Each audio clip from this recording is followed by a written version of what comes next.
نا کہ ہم دارالعلوم والوں نے حافظ قرآن پیدا کیا تو ہم دارالعلوم والوں پر ان چھوٹے چھوٹے مکتب کا احسان ہے کہ وہ اس بچے کو لائق بناتا ہے کہ وہ ہمارے ادارے میں آ کر حفظ قرآن کر لیا کرتا ہے.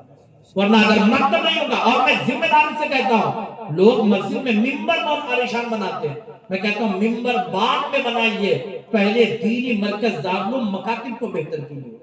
اس لیے کہ جب تک مدرسہ بہتر نہیں ہوگا اس وقت تک آپ کی مسجد کا امام آپ کو اچھا نہیں ملے گا. جب تک مدرسہ بہتر نہیں ہوگا اس وقت تک خانقاہ میں بیٹھنے والے آپ کو گدی نشی صحیح نہیں ملیں گے. اس لیے اگر مدرسہ ٹھیک ہو گیا, دارالعلوم بہتر ہو گیا, تو آپ کو اچھا امام بھی مل جائے گا اور خانقاہوں میں بیٹھنے والے سچے گدی نشی بھی آپ کو مل جائے گا. اس لیے اللہ کے بندو, اللہ نے ارشاد فرمایا لقد کان لکم فی رسول اللہ اسوۃ حسنہ, کیا ہے لوگوں تمہارے لیے رسول پاک کی زندگی سب سے بہترین زندگی ہے. اب رسول پاک کی زندگی جب ہمارے لیے سب سے بہترین زندگی ہے تو پھر ہمیں یہ بھی دیکھنا پڑے گا کہ رسول اللہ نے طالب علم کے ساتھ زندگی کیسے گزاری. بس دنیا کا پہلا مدرسہ مسجد نبوی کے اندر ہے جس کو صفہ کا چبوترا کہا جاتا ہے, اور آج بھی موجود ہے. 2016 میں الحمدللہ جب میں حج کے لیے گیا نا, میں نے دیکھا اس چبوترا کو. دنیا کا پہلا مدرسہ, میرے نبی کا, اسلام کا پہلا مدرسہ, اصحاب صفہ کا چبوترا. وہ صحابہ جس کا نہ گھر تھا نہ مکان نہ کوئی کاروبار, وہ وہیں بیٹھتے تھے, اللہ کے نبی اسے دین سکھاتے تھے. اور ان اصحاب صفہ کے لیے کھانے کا انتظام صحابہ کرام رضوان اللہ تعالی علیہم اجمعین کرتے ہیں. اور سنو, یہ میرا مشاہدہ ہے, یہ میرا تجربہ ہے, میں نے دیکھا ہوا ہے کہ جو لوگ اللہ کے نبی کے گھر کے مہمانوں کی عزت کرتے ہیں, اللہ تبارک و تعالی ان کے گھر میں رونقیں اور برکتوں کو نازل فرماتا ہے.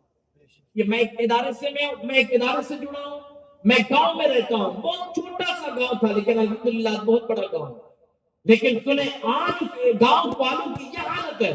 یہ حافظ اکبر علی صاحب ہے, کئی سال سے میرے ساتھ ذرا ان کو پوچھے, وہاں کے لوگوں کی آج حالت یہ ہے, اگر غریب انسان ہے, بیٹا بیٹی کی شادی ہے نا, اپنے رشتہ داروں کو اگر کھلانے کی طاقت نہیں ہے, وہ یہ ضرور کہتا حاجی صاحب رشتہ داروں کو کھلاؤں نہ کھلاؤں لیکن مہمان رسول کو 2 وقت کا کھانا میں ضرور کھلاؤں.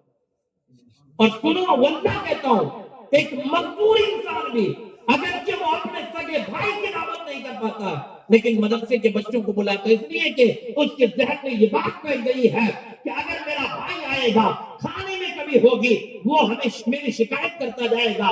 رشتہ دار آ گیا, اگر سالن میں نمک کم ہو گیا وہ شکایت کرتا جائے گا. لیکن جو رسول اللہ کے گھر کے مہمان ہیں, جب اس کو بلایا جائے گا اور دسترخوان لگیں گے, کھانے کے پلیٹ پہ جب وہ بیٹھے گا, پہلے ہاتھ دھوئے گا, پھر اللہ کا نام لے گا, اور کھانے کے بعد اور لوگ کھانے میں عیب تلاش کریں گے. لیکن یہ اللہ والے کھانے میں عیب تلاش نہیں کرتے ہیں, بلکہ جو بھی روٹی سوکھے ملتا ہے وہ اسے کھا لیتے ہیں, اور کھانے کے بعد پھر اپنے ہاتھوں کو اٹھاتے ہیں اور اللہ کی بارگاہ میں دعا کرتے ہیں, او پروردگار اللہم آتب من اطعمنی, او پروردگار جس نے مجھے کھلایا ہے تو اسے کھلا, جس نے مجھے پلایا ہے تو اسے پلا. اپنے رشتہ دار کو کھلاؤ گے وہ کھانے میں عیب تلاش کریں گے, اور اللہ کے گھر کے مہمانوں کو کھلاؤ گے وہ تیرے گھر کی برکت کے لیے اللہ سے دعا مانگا کریں گے.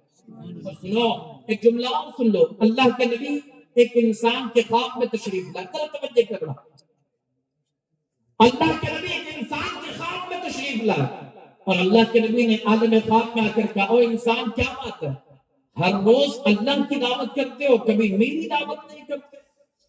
ذرا توجہ کرنا, میں نبی کی بات کرنے لگا ہوں. اللہ کے نبی کہتے ہو انسان ہر روز اللہ کی دعوت کرتے ہو, کبھی میری دعوت کیوں نہیں کرتے. عالم خواب اس انسان نے کہا, یا رسول اللہ ہم تو اللہ کی کبھی دعوت نہیں کرتے, وہ کھانے سے بھی نہیں آتا, ہم اللہ کی کیسے دعوت کر سکتے ہیں, وہ تو لوگوں کو کھلاتا, وہ تو ساری کائنات کا پالنہار ہے, ہم اس کی دعوت کیسے کریں. ہم اسے دعوت نہیں کرتے. کہا نہیں کرتے ہو, کہا کیسے.